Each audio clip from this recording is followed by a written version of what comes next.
घर में दादाजी का संबंध है, अब मानो मरे और उसी घर में बच्चा बन के पैदा हुआ, अब कौन सा संबंध मानोगे? जीव तो वही है, जीव तो वही है, लेकिन अब उनको आप दादाजी नहीं बोल सकते। अब तो कोई दूसरा ही बोलना पड़ेगा। और अगर कहे वो जीव कि नहीं मैं तुम्हारा दादा हूं, क्लेम करेगी मैं तुम्हारा दादा हूं, दादा बोलो, तो लोग हंसेंगे कि बच्चा है, बड़ा होने पे ठीक हो जाएगा। देखो तो ऐसा हुआ ना, सती जी तो वही हैं, लेकिन जिस देह से उनका पत्नी संबंध था वो देह उन्होंने बदल दिया, सीता जी का रूप लिया, तो संबंध तो वहीं टूट गया। अब कौन सा संबंध माने, सती वाला या सीता वाला? नारायण किए प्रेम बड़ पाप, तो बड़ा गड़बड़ हो जाएगा। अब उनकी बुद्धि थक गई, शिव जी की महाराज बुद्धि थक गई, निर्णय नहीं कर पाए कि क्या करें। तब उन्होंने सुमिरन किया, इसी को बोलते हैं ईश भजन सारथी सुजाना। आंख बंद कर ली, बोले बुद्धि महारानी जरा शांत हो जाओ, तुम्हारे बस की केस नहीं है। अब मैं असली सारथी को बुलाता हूँ। आंख बंद की, सुमिरन किया, सुमिरत राम हृदय अस आवा। जब राम जी का स्मरण किया तो हृदय में आया कि देखो भाई, शारीरिक त्याग को नहीं कर सकते, इनका मानसिक त्याग करो। शिव जी ने अद्भुत त्याग किया, सती जी रहें, साथ रहें, उनके गणों को ये एहसास भी नहीं हुआ कि इनका त्याग हो गया है। सती जी को मालूम पड़ गया कि त्याग हो गया है, और भगवान शंकर को उनके ऊपर फिर भी दया है, त्याग करने के बाद भी दया है। और इसीलिए तो कथा कहानी सुनाते हैं कि जरा ये शांत हो जाएं, इनको बहुत तकलीफ होगी, मैं जानता हूं। जैसे ही इनको ये बोध हुआ है कि मैंने त्याग किया है, इनको वेदना बहुत है, तो कैसे शांत हो? उनका बहुत कहे कछ कथा पुराना, कहे बहुत शिव कथा पुराना, ऐसे कुछ है। शिव जी ने कथा पुराण सुनाया, लेकिन अब पति बन के नहीं, एक सहानुभूति के नाते, एक है ना, संबंध ही बदल दिया। बाहर बिल्कुल प्रकट नहीं हुआ, अंदर में दोनों जानते हैं कि संबंध बदल गया, सिंपैथी बनी रही, देखो सहवेदना बनी रही, हित भावना बनी रही। जब सती जी को जाने की जिद हुई कि मैं तो मायके जाऊंगी, शिव जी ने रोका। अगर सच में त्याग हुआ होता उस तरह का ब्रूटाइल त्याग जिसको बोलते हैं, तो कहते हैं बाढ़ में जाओ, अच्छा है जल्दी जाओ। शिव जी ने रोका, नहीं, बिना बुलाए नहीं जाना चाहिए, आप अपने घर में हो। अब देखो ऐसा भी त्याग होता है। अच्छा, ये जो व्यवस्था दी उनकी बुद्धि ने नहीं दी, शिव जी की बुद्धि ने नहीं दी। लिखा गोस्वामी जी ने, सुमिरत राम, सुमिरन किया तो भीतर से ये गाइडेंस मिला, भीतर से ये विवेक मिला, भीतर वाले सारथी ने उनको कहा ऐसा करो। उससे बढ़िया कोई सारथी नहीं हो सकता। बट समस्या ये है कि हम लोग सुमिरन नहीं करते। गोस्वामी जी कहते हैं अपनी बुद्धि पे ज्यादा भरोसा मत कर, इस भजन को सारथी बना, वो सही सही जगह पे ले जाएगा। घोड़े खराब भी होंगे ना तो ठीक कर लेगा वो। हाँ। दूसरा दृष्टांत आया, देखो हनुमान जी का, मजेदार दृष्टांत। हनुमान जी जब गए अशोक वाटिका में, बैठे रहे वहां अशोक वृक्ष के ऊपर छोटा रूप धारण करके, और रावण आया और उसने सीता जी को कुछ कुछ बोला, और फिर राक्षसियां सीता जी को डराने लगी, और फिर त्रिजटा राक्षसी आती है। ये कथा तो सब आपने पढ़ी होगी। पढ़ी है ना, बोल दीजिए ना। तो पढ़ी होगी ऐसा मैं मान के चलता हूँ। त्रिजटा राक्षसी आती है और कहती है, अरे तुम लोग मत करो ऐसा, आज मैंने स्वप्न देखा है कि एक बानर आया है लंका में।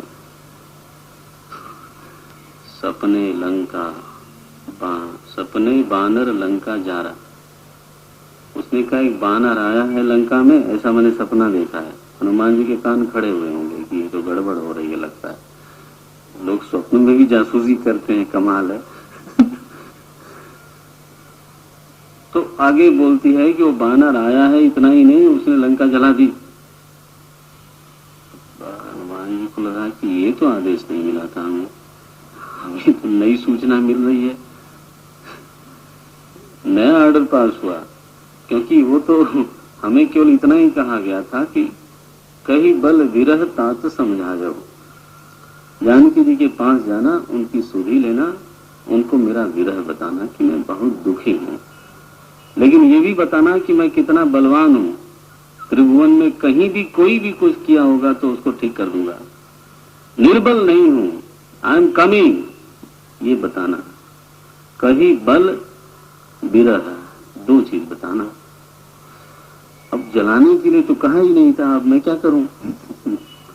ये कहती है कि सपने बानर लंका जारी, जातुधान सेना सब मारी, मारने को भी कह रही है।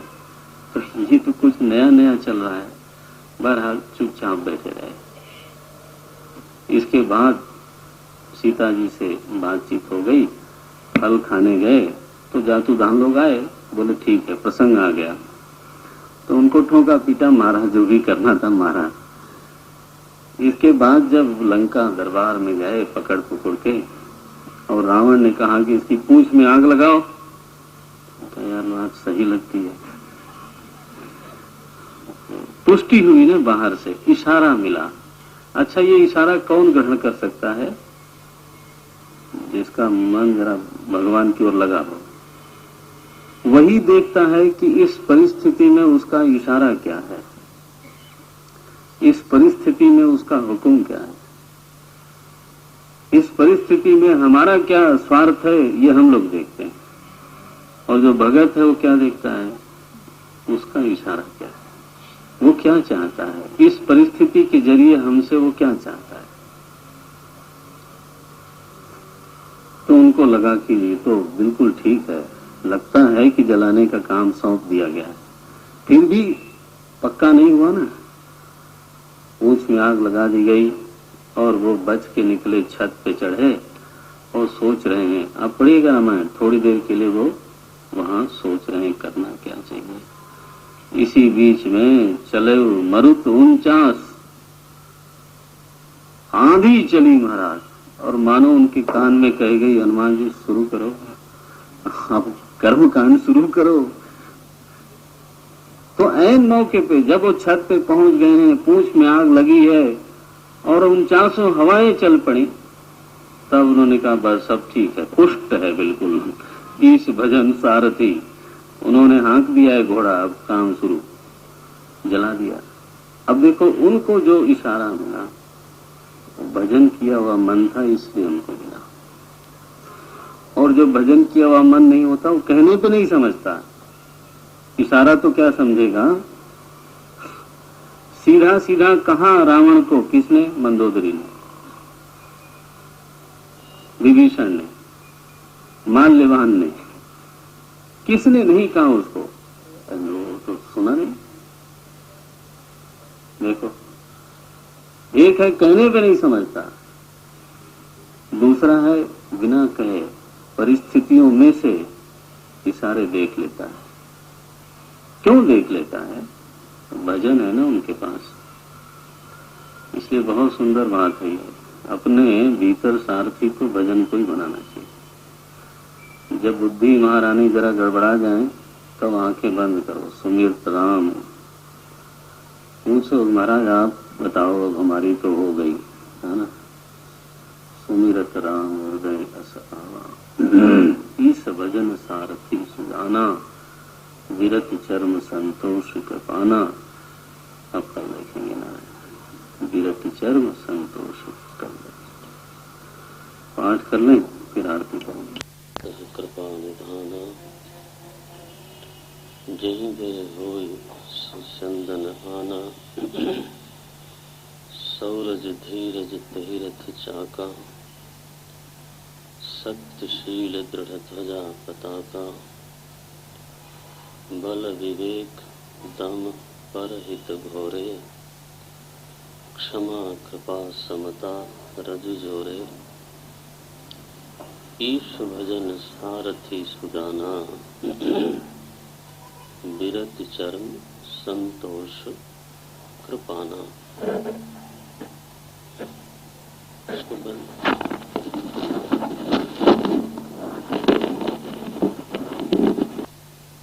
हमारे जीवन रथ का, धर्म रथ का सारथी कौन होवे? किसके सारथ्य में, किसके संचालन में हमारा जीवन चलना चाहिए, हमारी जीवन यात्रा होनी चाहिए। गोस्वामी जी का कहना है ईश भजन, ईश्वर का जो भजन है वही हमारे जीवन का सारथी होना चाहिए। भजन तो वैसे देखा जाए तो एक साधना है, भगवान की स्मृति का नाम है ईश्वर का भजन। संकीर्तन से भी भगवान की स्मृति ही सिद्ध होती है और इसीलिए संकीर्तन भजन है। जप करने से भगवान का स्मरण होता है, इसीलिए जप भी भजन है। तीर्थ यात्रा करने से भी स्मरण ही सिद्ध होता है, इसलिए तीर्थ यात्रा भी भजन है। ध्यान भी भजन है, पूजा भी भजन है। माने जिस क्रिया से भगवान की स्मृति सिद्ध होवे, भगवान की याद आवे, वे सारी की सारी क्रियाएं भजन है।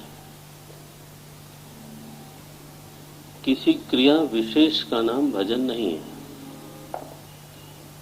माने पूजा करना स्वयं में भजन नहीं है, वो तो लोग तनख्वाह लेकर के भी करते हैं, नहीं?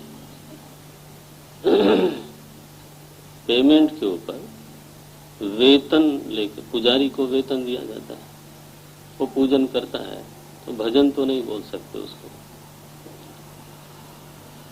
लोग पाठ करते हैं, हमारे यहाँ ब्राह्मण लोग, पंडित जी लोग यजमान के लिए पाठ करते हैं, दुर्गा सप्तशती का पाठ करते हैं, रुद्रम का पाठ करते हैं, महामृत्युंजय का पाठ करते हैं। भजन तो क्योंकि वो किसी और के लिए पाठ कर रहे हैं, तो क्या क्रिया है यह बात अपने आप में भजन नहीं कही जा सकती। किस क्रिया से भगवान की स्मृति सिद्ध होती है वह क्रिया भजन है। शबरी तो रोज झाड़ू ही लगाती थी, वही उसका भजन था, क्योंकि उसके द्वारा वह भगवान की प्रतीक्षा करती थी, भगवान का स्मरण उसके चित्त में बना रहता था, वो उसका भजन है। तो भजनम नाम स्मरणम, सरल अर्थ करें तो भजन कहते किसको हैं? बोले स्मरण को, बस। तो स्मरण करना अपने आप में जीवन का संचालन है क्या? यहाँ लिखा है ईश भजन सारथी सुजाना। आप देखिए हमारे आपके जीवन का संचालन कैसे होता है। एक तो हमारा विवेक, हमारी बुद्धि, हमारा ज्ञान, उसके द्वारा हम अपने जीवन को चलाते हैं, उसके द्वारा हम अपने हित का, अनहित का निर्णय करते हैं, अच्छे बुरे का निर्णय करते हैं। एक तो सीधा सीधा ये है। लेकिन ये भी हम देखते हैं कि बुद्धि समझती हो कोई चीज कि इसमें हमारी बुराई है, बुद्धि समझती है कि इसमें हमारा कोई भला नहीं है, फिर भी हम वो काम नहीं कर पाते और जिसमें बुराई होती है उसको कर देते हैं। तो हमारे जीवन का संचालक केवल बुद्धि तो नहीं है, कुछ और भी है। उसका नाम है लोभ, नहीं, काम, क्रोध, ईर्ष्या, मद, नहीं वो नहीं, उपाय बताया भगवान ने, यहाँ गोस्वामी जी ने, ईश भजन सारथी सुजाना। बोले आप भी एक अपने सहायक को बुला लो, बुद्धि को बोलते हैं, तुम भजन को बुलाओ तो इन दादे लोगों के प्रभाव से बच जाओगे। भजन को, हे बुद्धि, भजन को अपना रक्षक बना लो, तुम भजन की शरण में चले जाओ, भजन के प्रोटेक्शन में रहो, then nobody can touch you।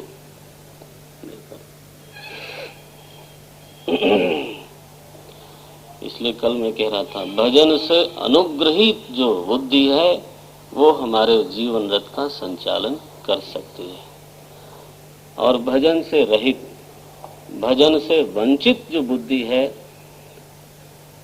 वह वस्तुतः स्वतंत्र होती ही नहीं है। वह तो काम के अधीन होती है, अथवा क्रोध के अधीन होती है, अथवा ईर्ष्या के अधीन होती है। वह तो बिल्कुल ही परतंत्र होती है। कई बार हमें लोग बोलते हैं, महाराज आप लोग ये शरण शरण की बात करते रहते हो, आपको मजा आता है ये कहने में कि मैं दास हूं, मैं आपकी शरण में हूं। क्यों शरण में जाते हो?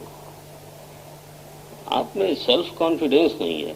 महाराज ट्रेन में खासतौर से ऐसी बातें, ऐसे महावाक्य सुनने को मिलते हैं मुझे। के सामने आवाहन करना, ये मतलब होता है संकीर्तन का, ये भजन है। हाँ? प्रभु आप सारथी बनो, मेरा तो कोई ठिकाना नहीं है। नारद जी महाराज गए, लोभ लेके गए, काम लेके गए। किसके यहाँ? किसके यहाँ गए? बोलिए ना। भगवान विष्णु के यहाँ। बोले अपना रूप दे दो, मुझे विवाह करना है, तुम बहुत सुंदर हो और इस समय तो सुंदरता ही चाहिए। कन्या वरयते रूपम, बस। माता धनम इच्छति, है ना। माता जी देखती हैं वो जाएगी तो उसको सब ठीक रहेगा कि नहीं। पिताजी को खानदान चाहिए, पिता तो कुल, और बाराती लोग मिठाई चाहते हैं।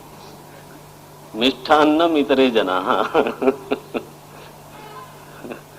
पिता कुलमिच्छन्ति, माता धनमिच्छन्ति, कन्या वरयते रूपम। ऐसा सब संस्कृत में लिखा है। मिष्ठान्नम इतरे जना। तो बोले आप तो अपनी सुंदरता ही दे दो, और ऐसी मांग कर रहे थे। मैंने इतनी आपकी भक्ति की है, इतना भजन किया है, अब देखो आज उसके बदले में मुझे अपना रूप दो। और फिर गलती से एक वाक्य कह डाला उन्होंने, जय विधि होई नाथ हित मोरा, करहु सुबेगी दास मैं तोरा। जिस प्रकार से मेरा हित हो करो, और जल्दी करो, मैं आपका दास हूं। भगवान ने कहा ये बढ़िया वाक्य है, ये जो तुमने मुझे सारथी बना लिया ना, अब ठीक है, अब मैं जो मर्जी वो करूंगा। तुम्हारे काम को जिताने वाला नहीं हूं मैं, तुम्हारे लोभ को जिताने वाला नहीं, उसको पीटूंगा अभी। नारद जही विधि होई परम हित। बोले जैसे तुम्हारा सच में असली हित होगा वो मैं करने वाला हूं, तुम चिंता न करो। और महाराज उनके लोभ को, उनके काम को ऐसा पछाड़ा है, वहां पर बानर बनाया। जिस पंक्ति में बैठते थे नारद जी, वो कन्या उस पंक्ति को छूती नहीं थी, बाकी लोग भी बेचारे वंचित। और नारद जी को लगता था कि उसने देखा नहीं मुझे, नहीं तो मैं विष्णु भगवान का रूप लेके बैठा हूं। तो पंक्ति बदल के दूसरी पंक्ति में बैठते थे। मानस में उस पर बड़ा विनोद किया गया। कई पंक्ति बदली और सारे पंक्ति वाले साफ हो गए। लोग सोचें कि हो क्या रहा है। बताओ, भगवान के हाथ में डोर देने पर वो हमारे लोभ की चिंता नहीं करेंगे, फिर वो हमारे काम की चिंता नहीं करने वाले हैं कि हमें अच्छा क्या लगता है, वो नहीं कंसीडर करने वाले हैं। हमारा हित किस में है, हाँ, उसी पे उनका ध्यान होगा। हाँ जी, अच्छा, उनके हाथ में डोर न सौंपे तो हमें अच्छा क्या लगता है, ये प्रधान है। सारथी किसको बनाए, यहां तो लिखा सीधे सीधे ईश भजन। आप सौंप दो महाराज, उनकी जय जयकार करो। क्या वो बोलते हैं, जीसस ने भी ऐसा कहा था, thy will be done, not mine, not mine, thy will be done. तुम्हारा होवे मेरा ना होवे। ये बड़ी बात है। हाँ? अपनी पराजय के लिए आवाहन करना बड़ी बात है। तैयारी होनी चाहिए, भीतर दम होना चाहिए कि अगर मुझे अपमानित होने में मेरा हित हो, आपकी दृष्टि में मुझे अपमानित कर दो।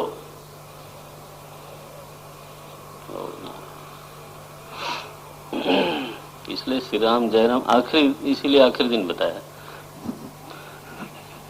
कि रोज रोज आप कह रहे थे, पता नहीं पहले ही दिन बता देते तो फिर बोलते नहीं हम। बेकार में भगवान को आह्वान करना अपनी पराजय के लिए न हो। अब इतने दिन बुलवा लिया तो ठीक है, और उन्होंने अगर सुन लिया और सच में सच मान लिया कि आप सच में बुला रहे हो तो लेकिन उसमें हित होगा, ये बात पक्की समझना है, इसमें हित होगा। ईश भजन सारथी सुजाना। भजन से अनुग्रहित बुद्धि होवे और वो हमारे जीवन रथ का संचालन करे तो वह रथ पहुंचता है अपने लक्ष्य पे। वह लक्ष्य पहुंचता है, वह रथ अपने लक्ष्य पे पहुंच के रहता है। बीरति चर्म संतोष कृपाना। अब आए ढाल और तलवार बताते हैं, लड़ाई होनी है। रथ तो तैयार हो गया, चक्र भी तैयार हो गया, ध्वजा पताकाएं बन गई, सारथी बन गया, घोड़े बन गए, लगाम बन गई। अब अस्त्र शस्त्रों की बात करते हैं। वैराग्य क्या है, बोले ढाल है। बीरति चर्म, उसके ऊपर कोई प्रहार करे वो उसको काट देगा, असर नहीं होने वाला है। जो व्यक्ति विरक्त है उसको उसके सिद्धांत से आप हिला नहीं सकते। हम जो जीवन में समझौता करते हैं, और हम में से अधिकतर लोग करते हैं, कोई कम करता है, कोई ज्यादा करता है, अपने सिद्धांतों को छोड़ते हैं, अपने सिद्धांतों को, अपने आदर्शों को छोड़ते हैं। आप देखिएगा उसका कारण क्या है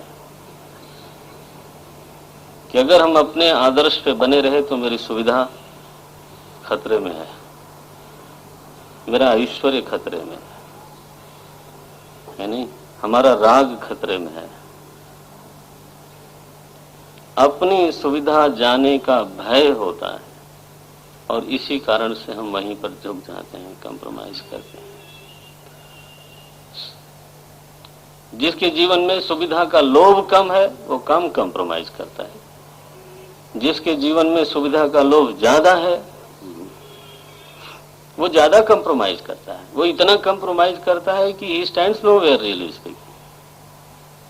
हमेशा ही कहता ठीक है, आप ठीक कह रहे हो, आप माई बाप हो, आप ईश्वर हो महाराज।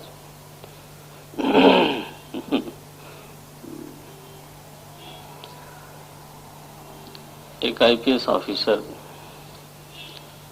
चुनाव का समय था, बिहार से बदमाश लोग आ रहे थे यूपी में मुलायम सिंह जी को जिताने के लिए। नाम ले लिया, गलती की। मैंने मुझे दृष्टांत देते समय नाम नहीं लेना चाहिए था। वो नाम उनका मुलायम सिंह है, लेकिन मुलायम नहीं है वो। वो बहुत कड़क आदमी है। एनीवे, तो महाराज अब उस पुलिस अफसर ने रोक दिया उनको बाउंड्री पे। बोला आप निशस्त्र होकर के जहां मर्जी वहां जाओ, लेकिन इस समय लॉ है कि आप हथियार लेके नहीं जा सकते। अरे बोले तुम्हारी जान खतरे में है अफसर, चुपचाप रहो। तुम नहीं जानते हम मुलायम सिंह जी के आदमी हैं। अच्छा, वो पड़ाव डाल दिया दूसरी तरफ बाउंड्री पर। महाराज मुलायम सिंह स्वयं पहुंचे। चीफ मिनिस्टर, चलो ऐसा ही बोलता हूँ, अब उस समय थे महाराज। स्कूल क्यों रोक रहे हो तुम इनको? उसने कहा अस्त्र शस्त्र लेके आ रहे हैं लोग, इनको रोकना ही हमारा फर्ज है। बोले इनको आने दो, हटो यहाँ से। मैं नहीं हटूंगा। क्या मालूम है अगर मैं जीत गया तो क्या होगा तुम्हारा? उसने कहा मुझे आप चपरासी नहीं बना सकते। I am IPS officer, I will be. आप मुझे ट्रांसफर कर दोगे और क्या कर दोगे, बट मुझे आप चपरासी नहीं बना सकते। क्या कर लोगे, कितनी दूर ले जाओगे मुझे? जो अगर हमारे अफसर खड़े हो जाए, थोड़ा सा उनका मेरुदंड टाइट हो जाए, तो आप समझते हो कितने क्या कर लेंगे लोग। लेकिन वो बिरती चर्म ढाल है ही नहीं, बिल्कुल नहीं है महाराज। थोड़ा सा दबाव पड़ता है बस, हैंड्स अप। हम अपनी फेवरेबल जगह पे रहना चाहते हैं, फेवरेबल प्रमोशन चाहते हैं। अब जब हमारी ये इच्छा है तो मिनिस्टर साहब जो कहेंगे वो आपको करना पड़ेगा, चाहे आप जानते हो कि ये मूर्खाधिराज, लेकिन आप उनकी आज्ञा में रहोगे नहीं, नृत्य करोगे। बिरति चर्म, ये तो ढाल। आप जितने बड़े बड़े अफसर हैं या जितने बड़े बड़े व्यक्ति समाज में हुए हैं, इसी ढाल को लेके ही खड़े होते हैं, तभी उनको कोई हिला नहीं सकता। बिरति चर्म, थोड़ा वैराग्य की भावना होनी चाहिए, जीवन का मूल्य है। लोग कहते हैं राग में बुरा क्या है? राग में बुरा यह है कि राग के ऊपर उंगली रखते ही आप चिल्ला उठोगे। वैराग्य तो बल है। मैं समझता हूं राग कमजोरी है व्यक्ति की। वैभव होना अलग बात है, और वैभव के प्रति राग होना ये दूसरी बात है। राग मनुष्य की कमजोरी है, यह सिद्ध बात है। इसको कोई इसमें इधर इधर उधर नहीं कर सकता। और वैराग्य मनुष्य का बल है, इसको भी कोई असिद्ध नहीं कर सकता। गांधी को कोई हिला नहीं सकता था, शास्त्री को कोई हिला नहीं सकता था। नहीं, क्यों? और आज क्या हो गया है?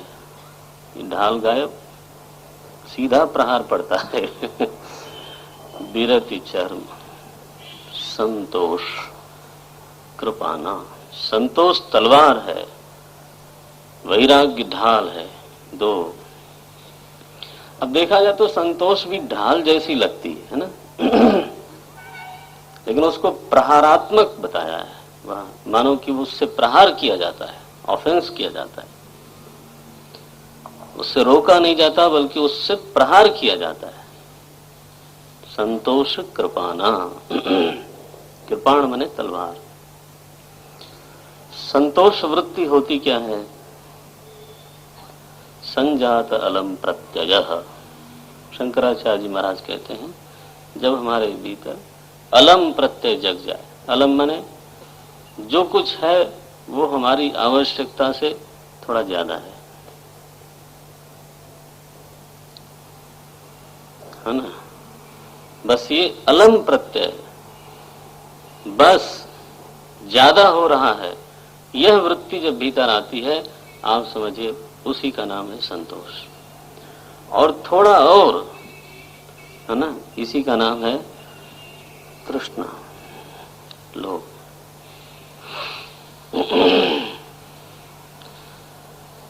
तो भरे हुए का नाम संतोष है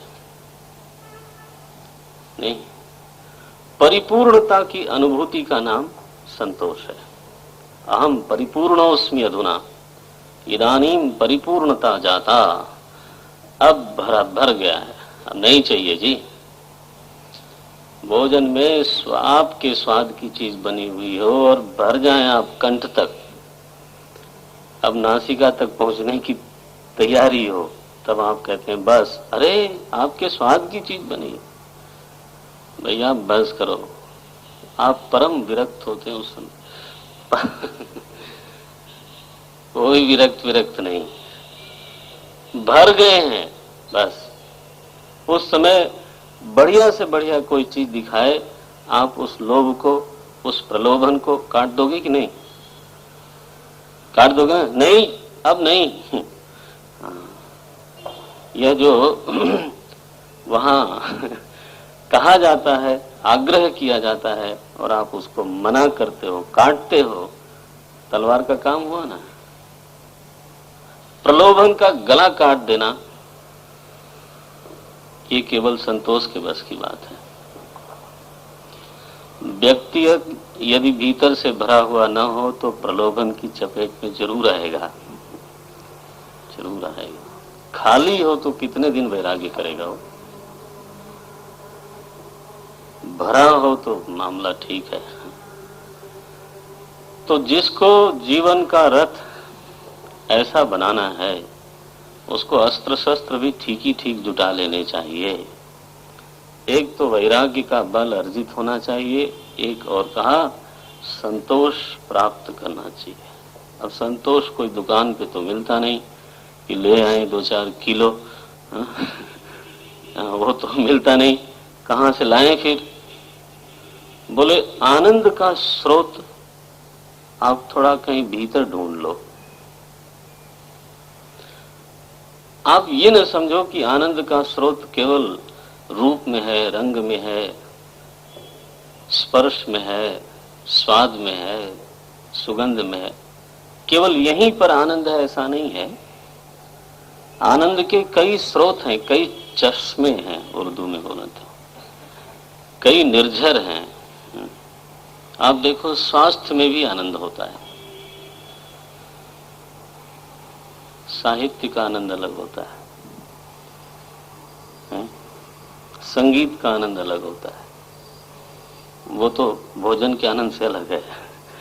संगीत का आनंद अलग है, साहित्य का आनंद अलग है, कला का आनंद अलग है। प्रकृति सौंदर्य के बीच में बैठ करके उसको निहारने का आनंद अलग है। जप का आनंद अलग नहीं, सादगी का आनंद अलग, पूजा का आनंद अलग, ध्यान का आनंद अलग। सब में आनंद है कि नहीं? जो कहता है नहीं है उसने कभी किया नहीं होगा जब, इसलिए बोलता है। जब करके देखे ना उसका चस्का लग जाता है तो वो भी एडिक्शन है महाराज। हाँ, वो भी तो दिन भर में एक टाइम निकालना पड़ता है, उसके लिए भी करना ही पड़ता है, तभी मूड बनता है। प्रवचन सुनने का आनंद अलग। बताओ, आपके घर वाले हो सकता है आपके बारे में कुछ और ही सोचते हो, इनको क्या हो गया है, 7 दिन से लगातार सब काम छोड़ करके टीवी पे ऐसे बढ़िया कार्यक्रम आते हैं, उनको सबको छोड़ के अहमदाबाद की सर्दी में जमीन पे बैठ के इनको कुछ गड़बड़ा गए क्या ये? प्रवचन का आनंद नहीं होता तो बताओ जमीन पे इतनी देर तक बैठते क्यों आप? और सद्विचार का, सद्भाव का, साधना का, ये सब स्रोत हैं आनंद के, अलग अलग स्रोत हैं। हर स्रोत से थोड़ा थोड़ा मिलता है। हमने जब एक ही स्रोत खोज रखा हो कि नहीं बस जब तक भोगेंगे नहीं तब तक तो सुख नहीं मिलेगा, मूर्खा Dheeraj, you are a deprived fellow. You have not tapped the other sources. There are many other sources also available. Better source than this. नहीं, संत लोग तो कहते हैं ये तो जीविका चलाने के लिए इंद्रिय सुख चाहिए, मजा लेने के लिए तो कुछ दूसरा ही स्रोत खोजो, तृप्त होने के लिए तो दूसरा ही स्रोत चाहिए, उसके लिए तो पूजा का आनंद लो, भजन का आनंद लो, जप का आनंद लो, साहित्य पढ़ो, कला प्रेमी बनो, हाँ, संगीत का आनंद लो। उसमें कितना खर्च लगता है तो भरने का, अपने को भरने का उपाय खोजना चाहिए। संतोष कोई दुकान पे नहीं मिलता, संतोष कोई एक्सीडेंट नहीं है। जीवन में संतोष आता है जब व्यक्ति कहीं न कहीं से अपने आप को भरता है, भरा हुआ अनुभव करता है। अब हमें और कहीं से आनंद मिलता नहीं, तो ले दे के इंद्रियां बची हैं बेचारी, वही मदद करती हैं और थोड़ा बहुत आनंद का छींटा दे देती हैं कि बस अब चलो शांति हो, सो जाओ। यही है।